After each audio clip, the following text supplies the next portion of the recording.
Welcome to another episode of Pardon the Disruption, where we have our experts and leaders to discuss topics around real estate and business. My name is Xander. I'll be your host for today. And Weasel's actually out for today, so I'm here to substitute for him. But we want to go ahead and have our forecast and introduce them. We can start with Steve.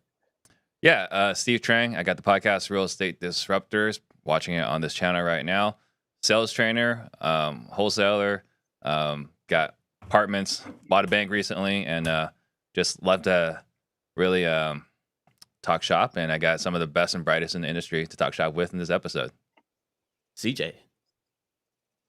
Yeah, Chris Jefferson, Richmond, Virginia. I run Charged Up University, where I teach people how to get started in wholesaling or how to scale their wholesale business.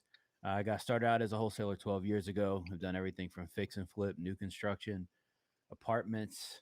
Always here weekly with the hot take and taking the belt every time. All right. With some freebie votes. Hey guys, I'm RJ Bates III. I want to personally welcome Leon Barnes to the panel. He is Eric Brewer's backup. So far, through 2 episodes, Eric averages 1.0 rebounds and 5 fouls. So Leon, welcome to the panel. You must be a stud player to be his backup. Well, I'll take that. I'll be Eric Brewer's backup any day. But I feel like if I'm going to be on this panel, I got to have a cool name like everyone else. So it is Leon Barnes, but today it's Leon G. Barnes because you got Eric Brewer the first and RJ Bates the third and CJ the great. All these great names. So I'm going with Leon G. Barnes, and the G stands for hopefully there's no vote gate on my first episode. And Leon. You like that, Xander? That was a really good intro. That's good. For the people that are new watching, we will be discussing some topics. They'll be on the bottom end of the screen. Each of you guys will have 1 minute to discuss your take on that topic. After everyone has gone, you guys will have 2 minutes to rebuttal. We will be timed. When you start, you will hear this. And when your times is up, you will hear this. All right. For the people that are watching, if you guys do have any questions, and there will be a voting system on the chat. So please vote on whose side you pick. So let's get started. Topic 1. What is the best marketing flow for wholesalers?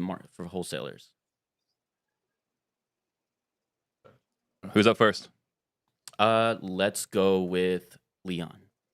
I knew you were going with me, and I was ready and prepared because I know the first question that was asked last week, Steve got hammered because he was not prepared. So I came prepared for this today. And the answer is this. The answer is it depends. It depends on where you are in your business. If you're just starting out, you probably aren't going to be able to afford television and direct mail and some of these other capital intensive types of marketing. So if you're in the first 1 to 5 years of your business and you're working with guys like CJ and RJ, you're probably best bet to start out cold calling, texting, driving for dollars, bandit signs, all of those types of entry level forms of marketing. Personally, I can tell you from helping run the Collective Genius and all the 300 plus members that we have, that's the biggest difference between the people that are long-term in the business is they're spending a lot of money on marketing versus the people that are grinding, doing the cold calling and texting out of the gates. Time is up. Can we move on to RJ? I appreciate Leon coming on and having zero opinion as his first response. Thank you, Leon. You're definitely a backup. Okay, so best marketing flow for wholesalers is you pull a list, you then skip trace it, you SMS, then you put it into a dialer, you cold call it, you go back to SMS, you're then going to text on motivating factors, so whether that's pre-foreclosure, tax defaults, inherited, whatever it is, you're going to pick specific motivating factors. You're going to text that. Then you're going to cold call that. Then after you've done that twice, you're going to send direct mail to the specific motivating factors that you know are highly motivated, whether it's 2, 3, 4 specific tags like pre-foreclosure, tax default, vacant. You send direct mail to them. let's go with Steve. All right. So I think there's two different answers, right? Depending on what season you are in your career. If you're further ahead, right? I think TV, from what I've seen, the best operators in the country, that is the most profitable. If you got, again, deep enough pockets, that is going to bring in the most revenue, the most profit, and with the least amount of effort. But if you're newer in your career, then texting, from what I've seen across the country, is the most effective for cost per deal, right? It's a little bit more effort, but cost per deal, texting is the most effective. I wish I could do it. I don't, because I think I have a pretty big target on my back. So for TCPA reasons, I stopped texting a while ago. But if you're newer, I think texting is the best way to go. And last but not least, Yeah, so CJ. I'll just actually answer the question, I guess. So, all right, so simply put, right? Like, if you got to have a marketing flow, we call it the three-headed monster. You want to hit with RVMs, you want to hit with SMS, and you want to hit with cold calling. I hear Steve on the violations, proceed at your own risk. When you go to the swimming pool, it says 10 feet. It says dive, no diving. All right, you dive at your own risk. All right, so figure that out yourself. When it comes to the second tier, because I hear that argument, hey, if you're not entry level, if you're a little bit more advanced, I hear the direct mail, I hear the TV, I hear the radio. Leon, look, I know a lot of older timers, all right, are doing those methods, and they seem to be working great for you guys still. But if you really want to hit this thing on the head and make a lot of money, PPC, if you have the budget, is where the money is at. Thank me later. Trust me. See, And- RJ, I was right the whole time. It was a depends answer. It didn't say best marketing flow for new wholesalers. It said wholesalers. Right. You were the one that gave it, well, hey, there could be multiple different ways. It's the best marketing flow. I gave very specific. Someone could actually listen to my 45 seconds and go do that and succeed. If they listen to you, they wouldn't know what the fuck to do. Hey, this is a family program, RJ. Family program. They wouldn't know what to do. There you go. PG-13. PG-13. all right, well, I guess that was it for that. Let's move on to the looks that way. I'll jump in on that real quick. Can I jump in on that real quick? Yeah. I think You had the last it's very word. budget specific. Yeah, I think it's very budget specific. At the end of the day, when people have different varying budgets when they get into the business, you have to have a solid budget to do direct mail. Direct mail definitely works, but you've got to have a decent chunk of change to spend to get letters and postcards out at 38-40 cents a pop. Cold calling, direct mail, RVMs are most cost effective. And we call it the street sweeper, AR-15, man. You hit the whole block, man. We're not shooting a sniper rifle here, all right? Just remember, everyone, when you guys are doing this, I think it's a great avenue when you're getting started. Just, make sure you know what you're doing as far as TCPA compliance. I'm not saying don't do it. I'm just saying make sure you know what risk you're taking. Full recap of the first round was CJ completely just backtracked off of his initial answer there. He should have just kept his mouth shut. It was all accurate. All accurate. End of round one. Complete landslide for RJ. It's over today, boys and girls. I can't He's- do it today. He's already gone third person. You lose. You've gone third Oh, person. man. I knew at some point RJ was going to bring his VAs into the mix. We're waiting for All the right, results to come in, guys. We're waiting the results to come in. All VAs for all 50 states. Oh, RJ, you took it. I should just. I wait could for tell. I the- could the- already tell the by the way intro. he's smiling. All right, guys, let's move on to the next one. Would you want someone like KD, Kevin Durant, on your team? A sharpshooter, someone who closes, but is toxic for your culture. If we can start with Steve. Yeah, so I mean, as a Suns fan, right? Like, we definitely want KD. We want to hire him as for a mercenary, right? But KD, is not the kind of person you want on your team if you've got a business. They're going to come in, they're going to close deals, and the short term is going to be awesome because they're closing deals. But in the long term, they're going to hurt your company culture. You're going to have higher turnover. People aren't going to feel listened to. They're not going to feel heard. You're going to have people leaving or not working as hard because you got one guy who's always playing hero ball and upsetting the fellow team members and maybe, overpromising the sellers, causing cancellations, causing a bad reputation for your company. So for our sales team, we do not want someone like KD who is toxic to the team culture. RJ. I absolutely want Kevin Durant. And going to that specific example of him as a player, you can see Golden State Warriors were able to win championships with having Kevin Durant on the team. It's the Brooklyn Nets' fault why this turned into a toxic culture, and they weren't, because of lack of leadership. So for me, I'm putting myself on the hot seat and saying it's my job to make sure that the company culture doesn't become toxic because of KD. So in that circumstance, I absolutely want one of the best players in existence to be on my team. And it's my job to set the company culture, to make sure that I have proper leadership and don't allow him to become toxic to the rest of the team, just like they did in Golden State, and just like no one else has been able to do with him on their team. So kudos to Steve Kerr and all them, but yeah, I want them on. I want KD on. We my need team. more buzzers. It's CJ. Not loud enough. All right, listen, I'm taking KD 365 days a year to be on my team. All right, I think it's leadership hands down, and it comes down to coaching at the end of the day. All right, greatness needs great coaching. All right, and so I think that's all that Kevin Durant has really truly been missing. He had that opportunity with Steve Kerr. I think the other thing that was great that we saw with Golden State, and this is an analogy to really use in your own businesses at the end of the day and how you manage talent, great talent at that. Steve Kerr or Steph Curry knew how to take a back seat. That's called power. Power is being able to move somebody from point A to point B without them knowing that you moved them. And Steph Curry visibly took a back seat for Kevin Durant. It resulted in a championship. I just think it needs proper management. He regrets, I'm sure, leaving Golden State. If you got talent on your team, you got to nurture, manage that talent, know who you're dealing with, and make sure you make effective decisions. Leon. Hell yes, I'm taking Kevin Durant. I mean, you're talking about arguably a top 10 player of all time. I would argue that him being toxic has everything to do with the organization, very similar to what RJ and CJ said. All-star talent, Hall of Fame talent needs Hall of Fame leadership. That is a coaching and a leadership problem. Culture eats strategy and competition all day, but the reality is you've got to make sure that you give him an environment that he keeps rising up. You think Kobe Bryant, you wouldn't take Kobe Bryant on your team? He was arguably toxic to his team, but you would take him. Figure out a way to make that Hall of Fame talent work within your culture by being a better leader. So you guys have never had like a good player or a good team or a good team member that was able to produce results but was toxic to the team? I mean, yeah, but they weren't a Hall of Famer, Steve.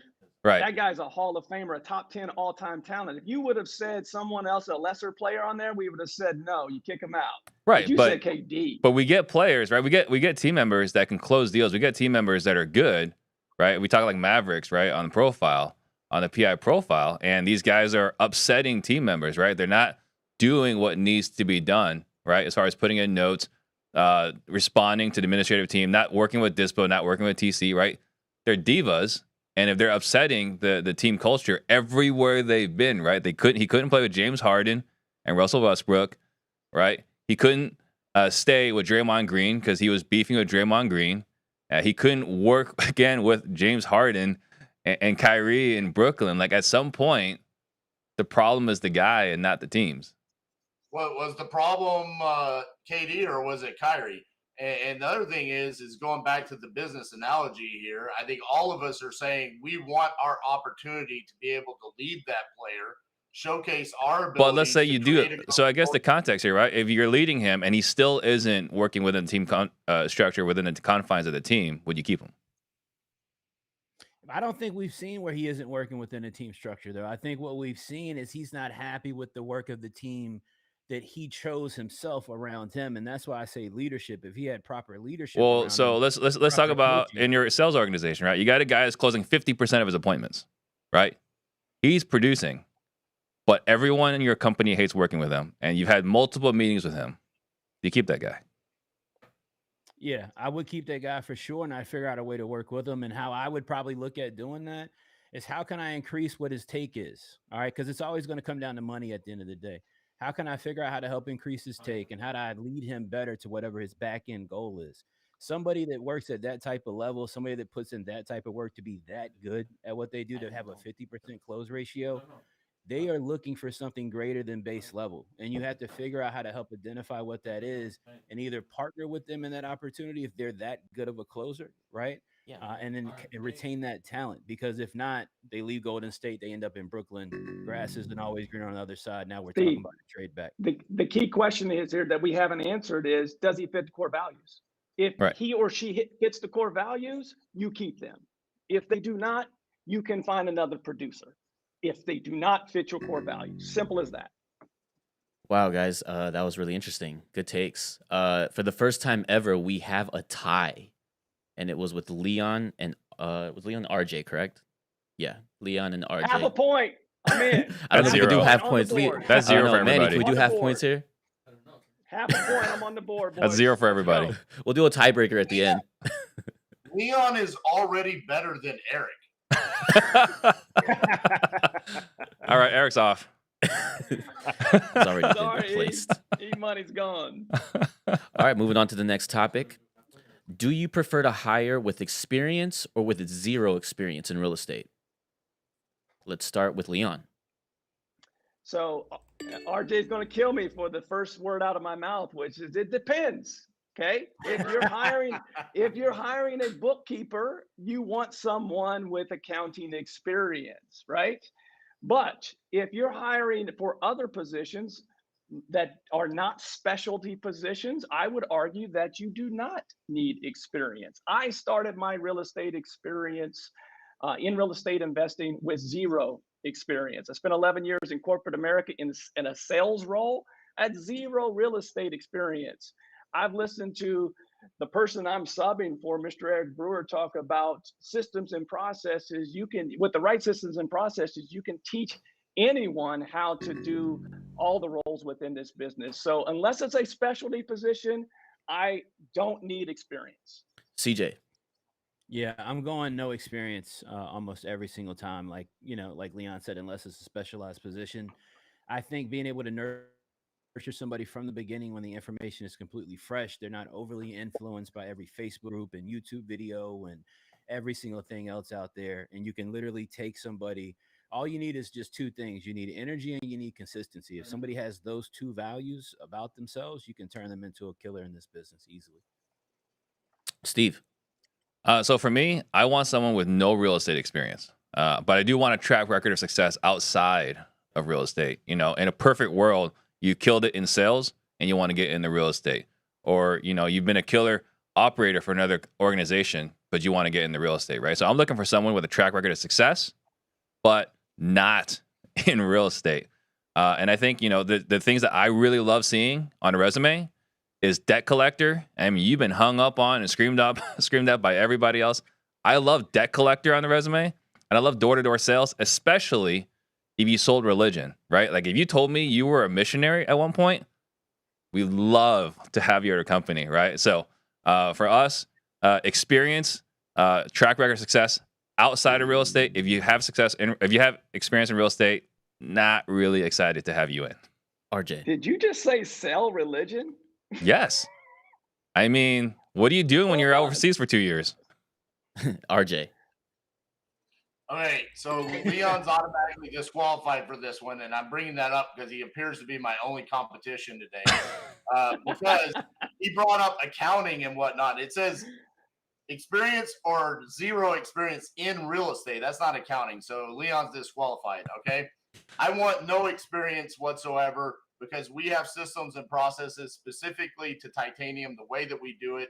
I want to bring them in, show them exactly how we do it, and then just rinse and repeat this. Everybody on our floor does everything the exact same way. I don't want someone coming in and saying, well, this is how Chris Jefferson told me to do it. I don't care. Chris is very subpar to what we do here at Titanium. I don't want you to do things the way Chris Jefferson does it, okay? So that's why I want zero experience. And rebuttals? RJ, if you want me to compete again, that bad. All right, like just put the bat signal, put the lightning bolt in the air, and we might be able to negotiate the proper pay. All right. So you guys that don't know, there was RJ's really bitter because he sent a deal to Chris, and Chris didn't sign the envelope. Chris opened the envelope in DocuSign and didn't sign the contract, and RJ's really pissed about it. That's So- exactly what happened. He pretended like he was in Miami at some bigwig event. Sure. All right. So since I'm RJ's only competition today, I've got to have this said. You own a real estate business and you need a CFO. Are you hiring a CFO without experience? Are you asking me? You know, Yes, I like Leon. because- I like Leon's style, right? He's got a good hedge game. All right, he's able to hedge his answers strong. He can play two answers at the same time. I want a CFO to come in with zero experience because we've already established our processes for how we do handle our accounting. So yes, I don't want experience coming in that position.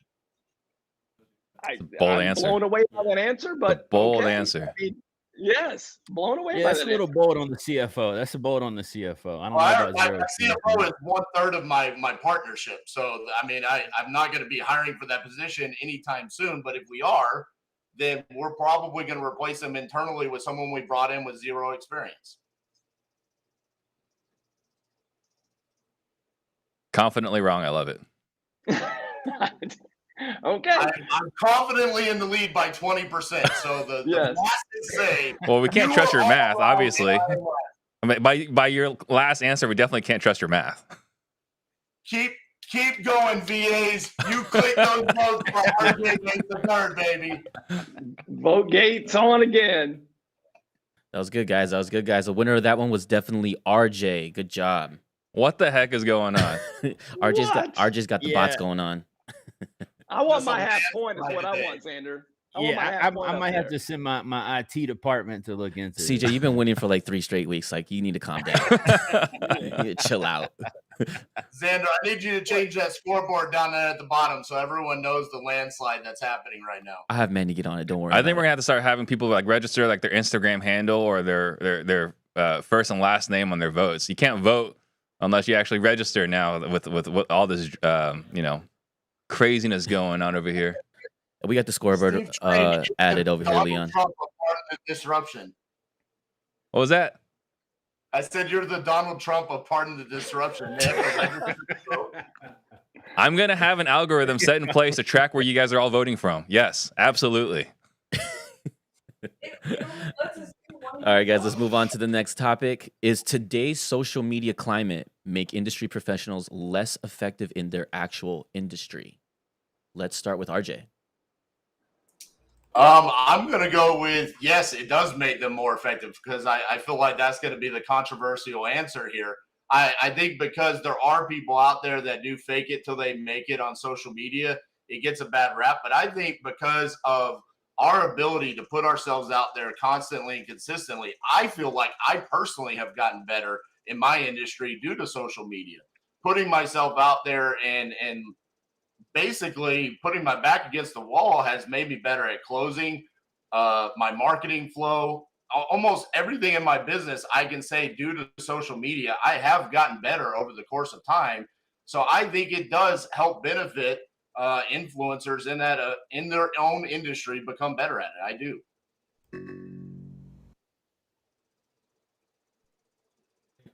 Leon. So I guess I'm up on this one. I'll take what CJ said earlier about old timers because at 45, apparently I'm an old timer, which I'll take that. I got it. I'll take it. It makes them more effective. And here's why. I have seen those old timers, as CJ mentioned earlier, I have seen them gravitate over the last 2 years and talk about followers and how they're utilizing that within their industry, within their markets to be the authority in the marketplace. You used to have to be on television or some other medium to be able to become that authority in your marketplace. It has allowed even the old timers that don't know how to get on a smartphone. It has allowed them to become their authority in their marketplace. And I have seen it be more effective for them in their industry. Steve. Well, I don't know how RJ's winning because he can't read, but no, it does not make him less effective, right? I think if you're chasing likes, you're chasing followers, then yes, it'll make you less effective. But if you're documenting what you're doing in business, right? If you're sharing what's working for you, you're sharing the successes and the failures, what happens, it gives you credibility. People know that you're actually in the business, and because they know you're in the business, you're top of mind. And because you're top of mind, you're gonna get more referrals, right? People are going to be sending you deals, sending you transactions, asking you for help closing these deals, asking you to mentor them, right? So I think that it does not make you less effective. It makes you more effective if you know how to use the tool the right way. And CJ. Yeah, so look, I absolutely think that being on social media makes you more effective. And look, I think everybody hears social media when they think content and producing or putting out content.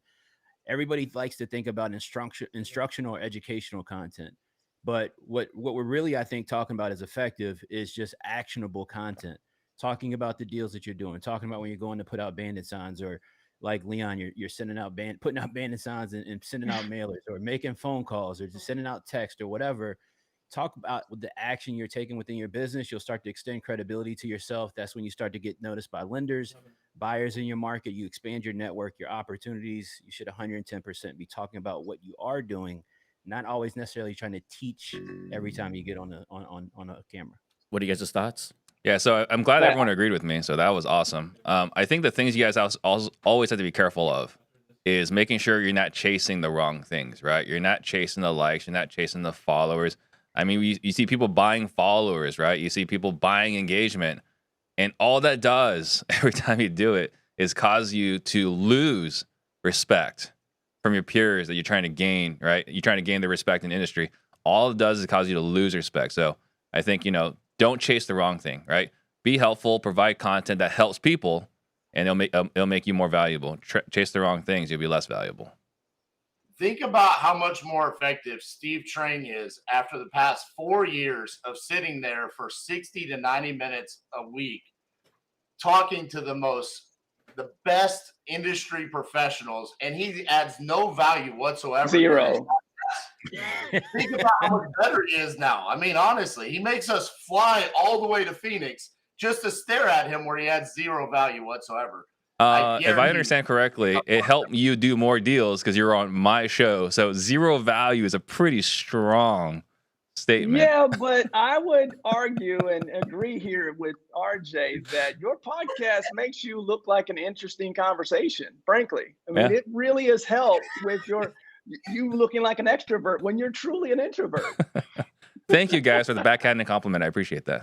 You're so welcome. But to add to this last point here is I have seen people use social media over the last few years to gain great employees. We're talking about culture, showing your culture, doing the right things, and helping people attract right talent, attract investors, and do deals because of their social media following. So it is definitely something that done the right way can help you and be more effective in this industry. All right, guys. That was actually pretty good. I won. That was actually a really good take. Well, I think that RJ has his VAs really working this today because it's 52%. Like, this is crazy. Man. He has to be. He's got the entire team in his mastermind working here. The entire titanium crucible is out there for him. How is it that Steve has all these followers and yet he is yet to win, right? I don't think you've won yet. Have you, Steve? Not today. Not today. So good job, RJ. Yes, Leon.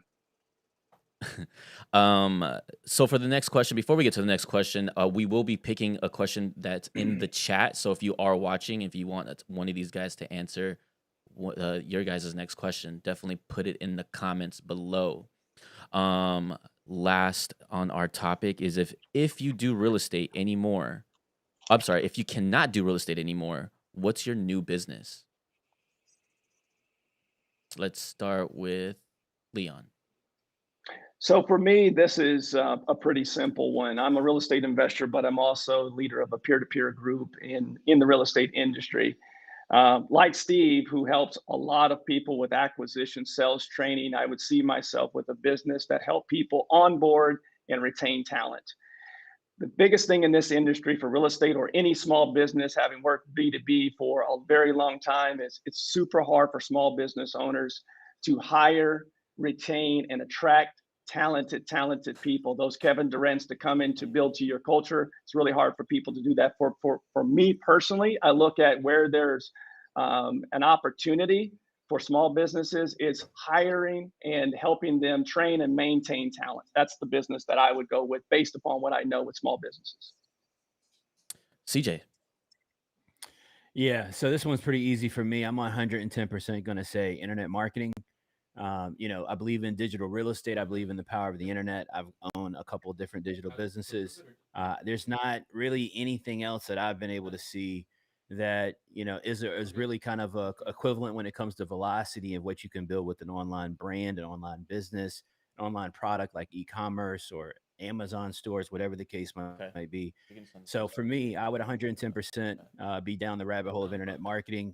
Being able to get a product out to mass very quickly, get traffic to that product, and be able to convert that into sales and to create revenue. I don't know other ways that you could do that as fast with that type of rapid velocity. Steve. So for me, I'm assuming that, if we're not in real estate, you can't be a real estate guru like RJ.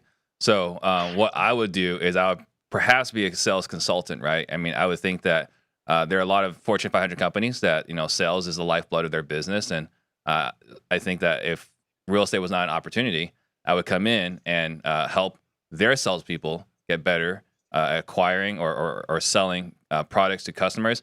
In a way, I would be a mercenary for hire, kind of like our friend Kevin Durant.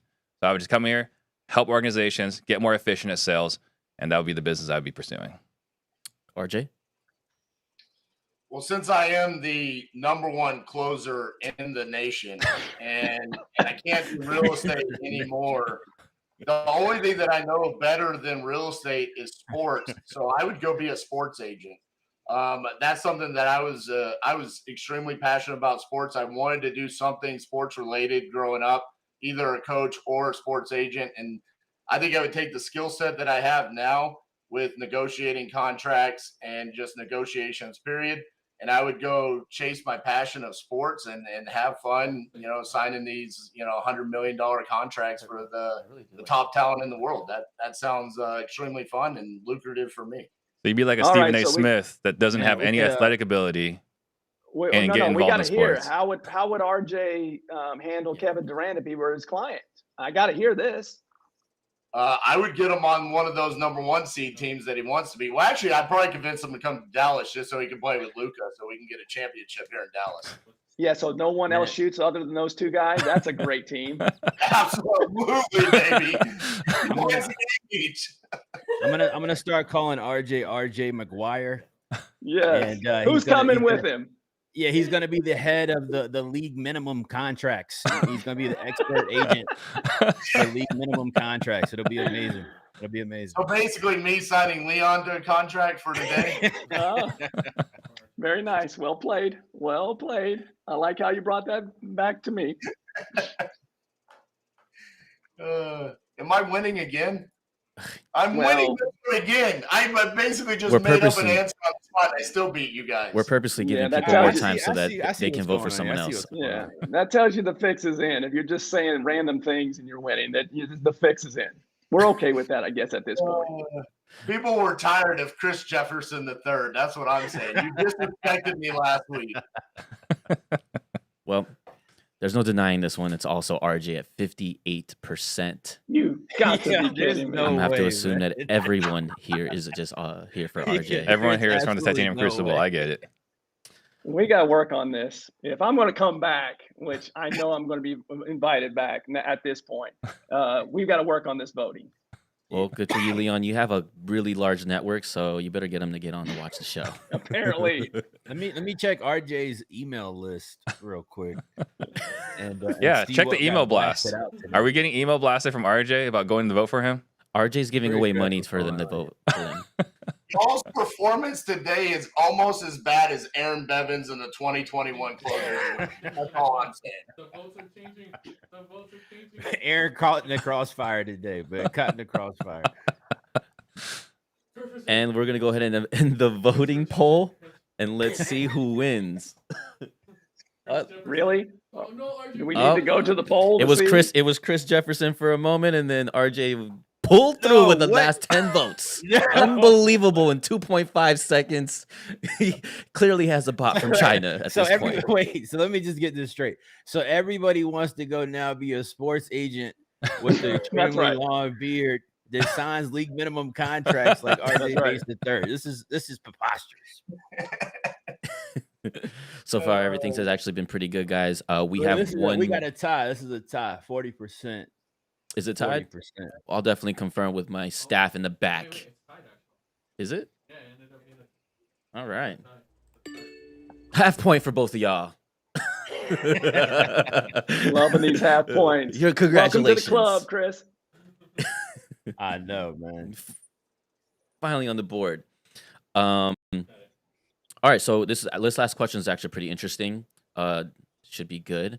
If you guys, if you could make your best employees, or I'm sorry, should you make your best employee sign a non-compete? Let's start with CJ. Yeah, I mean, you can. I think in theory, non-competes aren't going to hold up very well in court. I can tell you that much, for sure. I think you can set a nice precedent up front, where you can create a non-compete opportunity. But how I look at my business, man, I'm not looking to hire anybody that I'm looking to restrict. I've never wanted somebody to restrict me from my goals, restrict me from my dreams. I'm not looking to necessarily do that to somebody else either.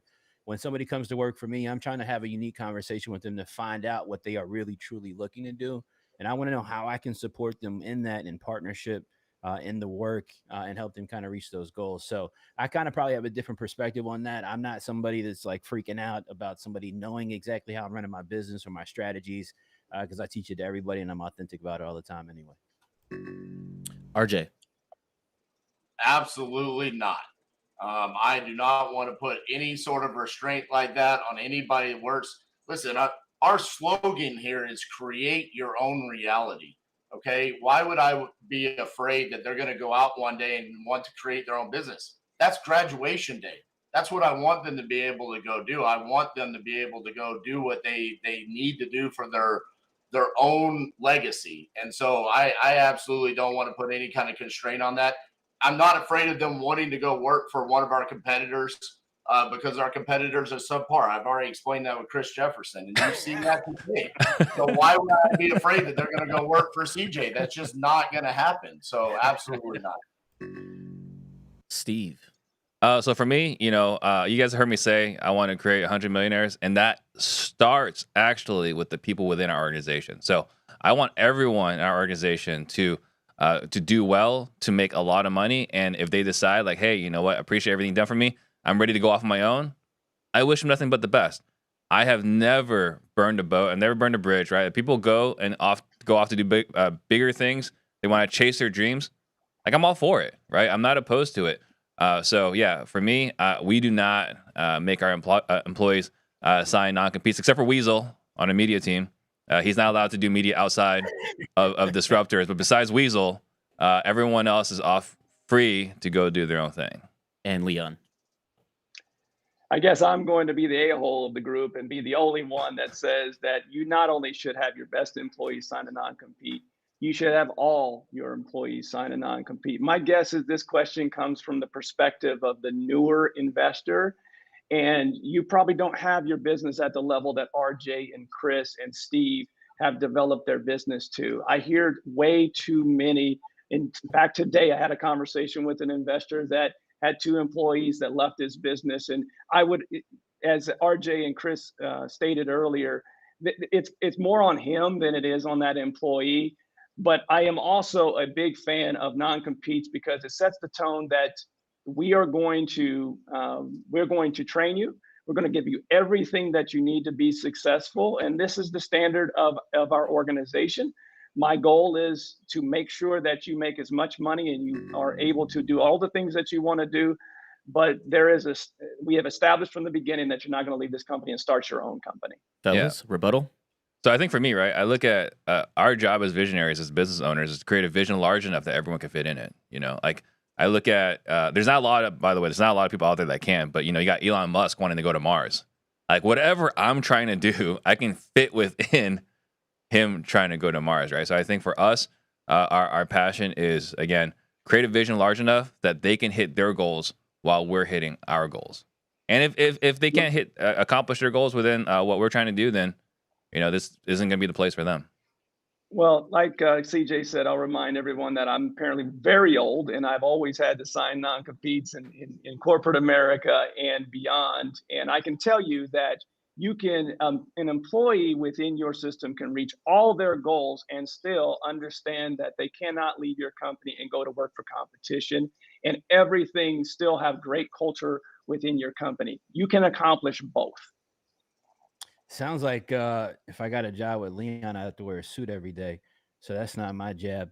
I don't know Yeah, if Steve, you get fired first day, Chris. Sorry. no question. And you would no look terrible in the question. suit. I'd No kick, offense. I'd kick in the door because I'd be closing at 50%. Okay. Really Yeah, good. exactly. Exactly.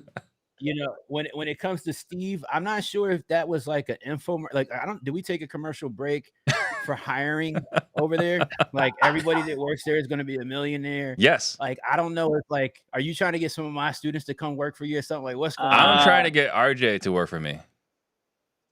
Well, if he wants to make $1 million, he should. CJ, how come you think you could close at a 50% clip, but the one time we've gotten to see you actually try to clip, you fumbled that ball faster than anyone Did I've ever seen? he have Now zero I fumbled the closings? ball. Did he have Oh zero my closings, God. RJ? Oh my God. I can't remember. What's that? Do we have to go back to the tape? Did CJ have zero closings during the Closers Olympics? Zero closes. Okay, but 50%. All right. All The right. sweetest, nicest elderly lady of all time, and he just dropped the ball. Yeah, he whiffed it. He whiffed it bad. Get the replay and watch that, man. He Go whiffed it watch bad. that. Shout out to Carlos Reyes, man. Shout out to Carlos. Oh, no, you didn't.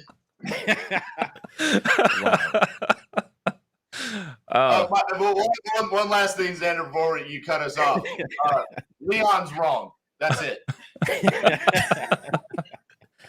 Well, I have to, But Leon won. it looks like RJ, you won again. Damn it. Oh, come on. Nah, dude. Man, you gotta lie and just say I won on Is that it- one.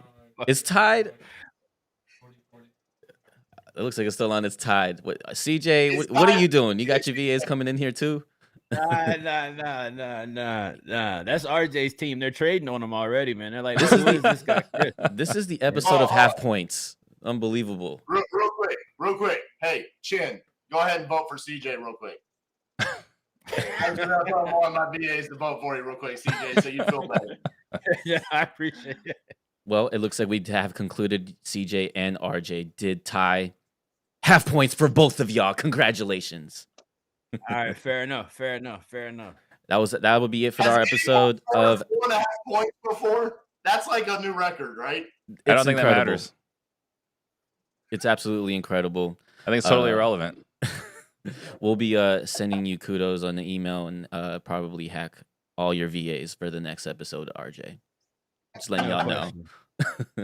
That actually does it for our episode of Pardon the Disruption. Please tune in every Thursday at 11:30 Arizona time. Pacific, 11:30 Pacific, 2:30 Eastern. What Steve said. Well, either way, we'll be here coming up with a new cast or a different cast. Either way. I'll be back, damn it. I'll be back. With more fair people without VAs. It might be an voting for entire them. new cast if RJ's our agent. If RJ's our talent agent, Yeah. you know, we might all be recast. We appreciate you guys. We'll see you next time.